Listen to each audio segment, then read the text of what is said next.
इस कार्यक्रम के पुण्यार्जक हैं सौभाग्य कोहिनूर, श्रीमान संजय जैन, श्रीमती ममता जैन, ग्रेटर कैलाश दिल्ली। सौभाग्य भक्त श्री संजय जैन, उषा जैन, कुणाल जैन, मानसी जैन, शुभम जैन, पालम गांव दिल्ली। सौभाग्य भक्त श्री प्रवीण जैन, नीना जैन, जंगपुरा भोगल दिल्ली। सौभाग्य भक्त श्री राकेश जैन, रजनी जैन, मानू जैन, प्रज्ञा जैन, डॉक्टर अंकित जैन, डॉक्टर श्वेता जैन, यशिका जैन, ओमांशु जैन, इवान जैन, भोगल आश्रम दिल्ली। सौभाग्य भक्त श्री वीरेंद्र जैन, श्रीमती अंजुला जैन, रोहिणी दिल्ली। सौभाग्य भक्त श्रीमान सचिन जैन, सीए, श्रीमती प्रियंका जैन, अदिति जैन, विधि जैन, पहाड़गंज दिल्ली। जीवन में ऐसी बहुत सारी चीजें हैं जो हमें मिल जाती हैं, लेकिन हम उसका उपयोग करना नहीं जानते।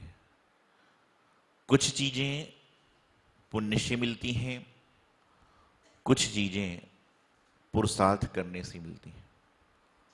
कुछ चीजों के लिए बहुत भाग दौड़ करना पड़ती है जब जाकर वह चीज मिलती है, और कुछ चीज अपने आप जन्म से आपको मिल जाया करती है। जन्म से मिलने वाली जो चीज है वह जन्म के बाद भी बनी रहे, उसके लिए आपको पुरुषार्थ करना पड़ेगा। भाग्य भरोसे बैठने वालों को हमेशा उतना ही मिलता है जो पुरुषार्थ करने वाले छोड़ देते हैं। ऐसा नहीं है कि भाग्य नहीं होगा तो ही वस्तु मिलेगी और पुरुषार्थ नहीं होगा तो वस्तु मिलेगी। भाग्य और पुरुषार्थ दोनों जरूरी है। इंसान की किस्मत में यदि टूटी खाट होगी तो वह कहीं पर भी चला जाए उसको टूटी खाट ही मिलेगी, और इंसान की किस्मत में गद्दा कालीन होगा तो वह जंगल में भी पहुंच जाए उसको गद्दा कालीन ही मिलेगा। अंतर इतना है कि जिसके पास टूटी खाट है और जिसके पास गद्दा है, इन दोनों के बीच में बहुत सारी दूरी है, लेकिन टूटी खाट वाला पुरुषार्थ को तेज करके अपने भाग्य को चमका सकता है और वहां पर गद्दे पर सो सकता है। आज वर्तमान में हम लोग बहुत कुछ चाहते हैं, लेकिन कार्य कौन सा करते हैं? विचार करिए कि आपको इच्छा है कि आज मैं टमाटर की सब्जी खाऊं, और आपके घर में टमाटर है ही नहीं, तो आप कितना भी कुछ कर लो, कितना भी कुछ कर लो, टमाटर की सब्जी तो नहीं बन सकती। तो आपको खुश होने के लिए क्या करना पड़ेगा? आपको खुश होने के लिए जो घर में आपके वस्तु है उसको बनाकर भोजन करने का प्रयास करें तो आपको खुशी हो जाएगी। लेकिन अक्सर होता यही है कि जो चीज हमें मिल नहीं पा रही है, हम उसके दुख में जो चीज हमारे पास है उसका भी आनंद समाप्त कर देते हैं। अरे भाई, जो चीज आपके पास में है आप पहले उसका आनंद तो ले लो, उसके बाद में अगले बात को करेंगे। एक बार एक व्यक्ति एक संत के पास गया, कहने लगा, महाराज जी आशीर्वाद दीजिए, मैं सम्मेश शिखर जी वंदनार्थ जा रहा हूं, श्री सम्मेश शिखर जी की वंदना करने जा रहा हूं, जहां से अनंत अनंत सिद्ध परमिष्ठी मोक्ष चले गए, 20 तीर्थंकर भगवान मोक्ष चले गए, कण कण पवित्र है, और कहा भी जाता है कि एक बार बंदे जो कोई ताके नरक पशुगति ना होए। आपको मैं एक बात बताना चाहता हूं, जब भी आप सम्मेश शिखर जी जाते हैं, जब भी आप तिजारा जी जाते हैं, जब भी आप महावीर जी जाते हैं, तीर्थ यात्रा पर जाते हैं, उस समय कम से कम इतना संकल्प लेकर जाएं कि सम्मेश शिखर जी की यात्रा तक यदि आप अभक्ष सेवन करते हैं, जमी कंद का सेवन करते हैं, तो सम्मेश शिखर जैसी पवित्र भूमि पर हम लोग आलू प्याज आदि का सेवन नहीं करेंगे, रात्रि भोजन नहीं करेंगे, तो आपके जीवन का अलग ही पुण्य आ जाएगा। लेकिन आज इंसान महावीर जी में जा रहा है और रात को 9 बजे होटल ढूंढ रहा है, कौन सी होटल खुली हुई। क्या होगा? आप कर्म काटने आए हो कि कर्म बढ़ाने आए हो? गंगा में स्नान करने का मतलब यह नहीं कि आप शरीर की सारी गंदगी गंगा में छोड़ते जाओ, गंगा में छोड़ते जाओ। गंगा में स्नान करने के बाद आपका कर्तव्य भी होता है कि गंगा को साफ करने का भी तो प्रयास करें। महावीर जी जा रहे हो, सम्मेश शिखर जी जा रहे हो, और वहां पर जाने के बाद रात्रि भोजन ढूंढ रहे हो, आलू प्याज गुटखा तंबाकू ढूंढ रहे हो। मैं हर इंसान से कहना चाहता हूं जो मेरी बात चैनल के माध्यम सुनते हैं, जो मेरी बात सामने सुनते हैं, कि आप लोग जब सम्मेश शिखर जी जाएं तो आप कितने भी बीड़ी सिगरेट गुटखे के शौकीन क्यों ना हो, या तो सम्मेश शिखर जी मत जाइए, ये नियम करके जाओ कि हे भगवान, जब मैं आपके दरवाजे पर आया हूं तो 2 दिन में गुटखा नहीं खाऊंगा, चाहे जो हो जाए हो जाए। 2 दिन में अभक्ष सेवन नहीं करूंगा। एक टाइम खाना ही तो नहीं मिलेगा, एक टाइम भोजन ही तो नहीं मिलेगा, लेकिन सम्मेश शिखर जी में पवित्र वस्तु को आप पवित्र बनाने क्यों जा रहे हो? सम्मेश शिखर जहां का कणकण पवित्र है, वहां पर जाकर उस कणकण पवित्र को आप अपवित्र बनाने जा रहे हैं। तो उसने कहा, मैं सम्मेश शिखर जी यात्रा पर जा रहा हूं। संत ने कहा, बहुत अच्छा, हमारी तरफ से भी वंदना कीजिएगा, हर टोक पे नमस्कार कीजिएगा। वह आशीर्वाद लेकर चला गया। 8 दिन बाद आने का उसका प्रोग्राम था। 8 दिन हो गए, 10 दिन हो गए, 15 दिन हो गए, वह नहीं आ पाया। एक दिन संत श्री ने उनके परिवार से कहा कि जो व्यक्ति सम्मेश शिखर जी गया था, मानता हूं कि उसकी थकान, शिखर जी जाते थकान हो जाती है, 1-2 दिन रेस्ट चाहिए, बहुत सारे दिन हो गए, क्यों नहीं आए? बोले महाराज जी हम समाचार दे देंगे आपका। अगले दिन वो व्यक्ति आया। महाराज ने पूछा, संत श्री ने पूछा, संत जी ने पूछा कि क्या बात है, आप जब से सम्मेश शिखर जी से लौट कर आए हैं, जब से मंदिर ही नहीं आ रहे? उसने कहा, महाराज जी थोड़ा काम में व्यवस्था। बोले ऐसा कौन सा काम आ गया, ऐसा कौन सा काम आ गया? उसने जवाब दिया, महाराज जी मैं आपसे ज्यादा बात तो नहीं कर सकता हूं, लेकिन इतनी सी बात बताता हूं कि जब मैं सम्मेश शिखर जी गया था, जब मैं सम्मेश शिखर जी दर्शन करने गया था, उसके पहले मैं अपनी दुकान प्रातः काल में 8 बजे खोलता था। महाराज जी सोचिए, सम्मेश शिखर जी का दुकान से क्या तात्पर्य है? लेकिन महाराज जी मैं आपको क्या बताऊं, जब से मैं सम्मेश शिखर जी से लौट कर आया हूं तो मैं अपनी दुकान प्रातः काल 6 बजे खोलता हूं, और पहले सम्मेश शिखर जाने के पहले मैं रात्रि में 8 बजे दुकान बंद करता था, और जब से सम्मेश शिखर जी से लौट कर आया हूं तो मैं अपनी दुकान 10 बजे बंद करता हूं। तो महाराज बोले, सम्मेश शिखर जी से आने के बाद लोगों के भाव तो धर्म के होते हैं, वैराग्य के होते हैं, लेकिन इसके भाव दुकान खोलने के क्यों हो रहे हैं? उन्होंने पूछा, किसी ने आपको जादू टोना टोटका बता दिया कि भाई दुकान ज्यादा खोलोगे तो सब? बोले नहीं महाराज जी, बात दूसरी है। महाराज जी बोले, बात कौन सी है? बात कौन सी है? बोले महाराज जी बात इतनी सी है कि जब मैं सम्मेश शिखर जी गया था तो 8 दिन मेरी दुकान पूरी बंद रही। 8 दिन तक मेरी दुकान पूरी बंद रही, तो सुबह 2 घंटे में इसलिए दुकान खोलता हूं कि दुकान का जो नुकसान हुआ है पूरा हो जाए, 6 से 8 बजे तक। संत ने कहा कि रात्रि में 2 घंटे क्यों खोलते हो? बोले महाराज जी आपने इतना अच्छा आशीर्वाद दिया कि सम्मेश शिखर जी की इतनी अच्छी वंदना हुई, इतने मेरे भाव लगे, तो अब मेरे मन में संकल्प आ गया कि 6 महीने बाद मैं, हो जाए चाहे ना हो जाए, मैं गिरनार जी जरूर जाऊंगा, गिरनार जी जरूर जाऊंगा। तो बोले गिरनार जाओगे तो उससे दुकान खोलने का तात्पर्य क्या है? बोले गिरनार जाऊंगा तो नुकसान तो होगा ना 8 दिन का, तो उसको पूरे करने के लिए रात्रि में 2 घंटे दुकान बढ़ा दी। विचारनी बात। सम्मेश शिखर जी से लौट के आने के बाद आपके भाव धर्ममय होना चाहिए कि धनमय हो रहे हैं? नुकसान फायदा देख रहे हो, क्या कर रहे हो? सम्मेश शिखर जी जाने के पहले व्यक्ति 6 बजे दुकान खोलता था, 8 बजे दुकान खोलता था और रात को 8 बजे बंद करता था, और शिखर जी से लौट के आने के बाद 6 बजे खोल रहा है और 10 बजे बंद कर रहा है। ये बात तो समझ में आती कि 2 घंटे कर रहा है, जो पहले नुकसान हो गया, जो समझ रहा है, लेकिन अगले की तेरी गारंटी है कि 6 महीने बाद तू गिरनार जा ही पाएगा? यही तो मैं आपको समझाना चाह रहा हूं कि हमारे पास में, कहते ना कि पल का भरोसा नहीं है, लेकिन बरसों तक की सामग्री जोड़ रखी है। आज भाद्रपद के महीने का एकम की तिथि है। 16 कारण वहां पर 32 दिन के होते हैं, लेकिन आज से 16 कारण मुख्य रूप से चालू हो जाते हैं।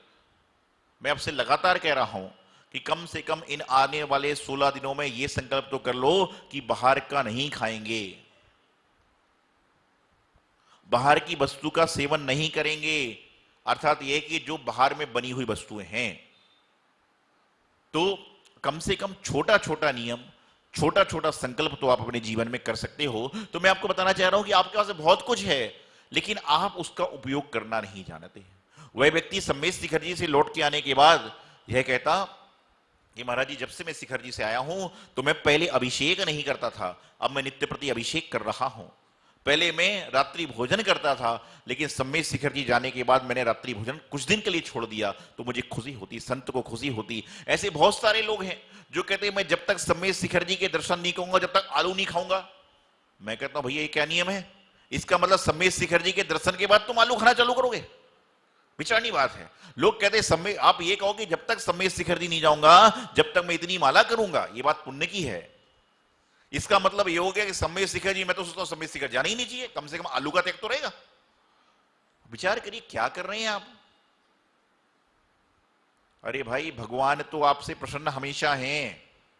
भगवान ना तो किसी से नाराज हैं और ना किसी से परेशान हैं, ना किसी के लिए हैरान हैं। उनके लिए तो सभी के लिए अपनापन है, सभी के लिए अपनी अपनी वाणी है।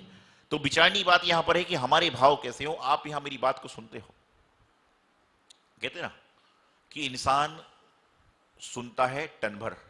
क्या करता है? इंसान सुनता है टन भर, चुनता है मन भर। इंसान सुनता है टन भर के मतलब जो मैं बोल रहा हूं तो सुन रहे हो। हाँ, कई बार आदमी ताली बजाने लग जाता है।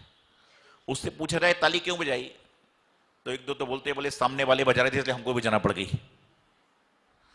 एक दो बोलते हैं कि जब सामने वाला बजा रहा था, अरे भाई सामने वाले पूछा तुम क्यों बजा रहे थे, तो बोले महाराज जी मेरा बाजू वाला बजा रहा था तो मैंने सोचा मैं ही बजा देता हूं। उसको पता ही नहीं चल रहा क्या हो रहा है। तो इंसान क्या करता है? इंसान सुनता तो है टन भर और चुनता है मन भर। कि टन भर के सुनता है और चुनता है मन भर के और जीवन में उतारता है कण भर के। इंसान सुनता तो टन भर है, चुनता तो मन भर है और जीवन में उतारता है कण भर के। जीवन में मात्र एक कण भर के उतारता है, लेकिन कोई बात नहीं, एक एक कण करके क्या होता है, एक ना एक दिन बहुत बड़ी चट्टान बन जाएगी। यदि हर व्यक्ति नियम कर ले कि साल के 365 दिन होते हैं, प्रत्येक दिन में एक कोई ना कोई नेक कार्य करूंगा। जरूरी नहीं कि आप दान दे रहे हैं तो ही नेक कार्य हो रहा है। आप किसी के प्रति सद्भावना रख रहे हैं, आप गाड़ी से चल रहे हैं और कोई जरूरतमंद लकड़ी के सहारे से चल रहा है, आपने अपने ड्राइवर से कह दिया कि मैं गाड़ी यहां 2 मिनट रोक दो और इस व्यक्ति को आप रास्ता पार करा दो, तो भी आपने उसने एक नेक काम कर लिया। एक एक नेक काम यदि आप रोज करते हो तो सोचो साल के 362 में 365 दिन नेक काम हो जाएंगे और 10 साल में आपके द्वारा 4000 के आसपास नेक काम हो जाएंगे। अपनी इतनी सारी आयु बीत गई, आप घर जाकर सोचना कि इतनी सारी आयु में नेक काम कौन कौन से किए आपने, जो सच्चे दिल से सोचना, दिखावे के लिए नहीं। आपको मालूम चलेगा कि जितने उम्र की हमारी आयु है उतने भी नेक काम हम शायद जीवन में नहीं कर पाए। नेक काम करिए, नेक काम करोगे तो अनेक लोगों को खुशी होगी और अनेक काम करोगे तो नेक बन पाओ। न काम तो आप बहुत कर रहे हो, रोज सुबह शाम काम काम काम काम काम कर रहे हो। मैं अक्सर कहता हूं कि प्रत्येक व्यक्ति को काम उतना ही करना चाहिए जितना उसका स्वास्थ्य लाभदायक। ऐसा काम मत करो कि आप काम कर रहे हो काम कर रहे हो काम कर रहे हो और एक ना एक दिन आपका काम ही तमाम हो जाए। इतना भी काम मत करो, काम उतना ही करो जितना कर सकते हो। आपकी क्षमता 10 किलो वजन उठाने की है, आप 11 किलो उठाइए। आप 15 किलो एक बार उठा लोगे, 2 बार उठा लोगे, लेकिन तीसरे बार आपसे 5 किलो भी नहीं उठेगा।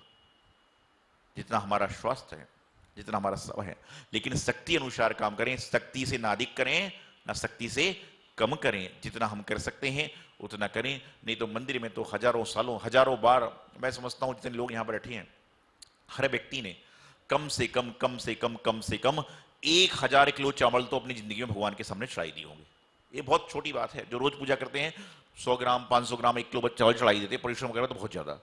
लेकिन 1000 किलो चावल चढ़ाने के बाद यदि आपने एक दिन, एक मात्र एक दिन एक एक धर्म की बात सीखी होती तो आज आपको 1000 बातें धर्म की याद होती।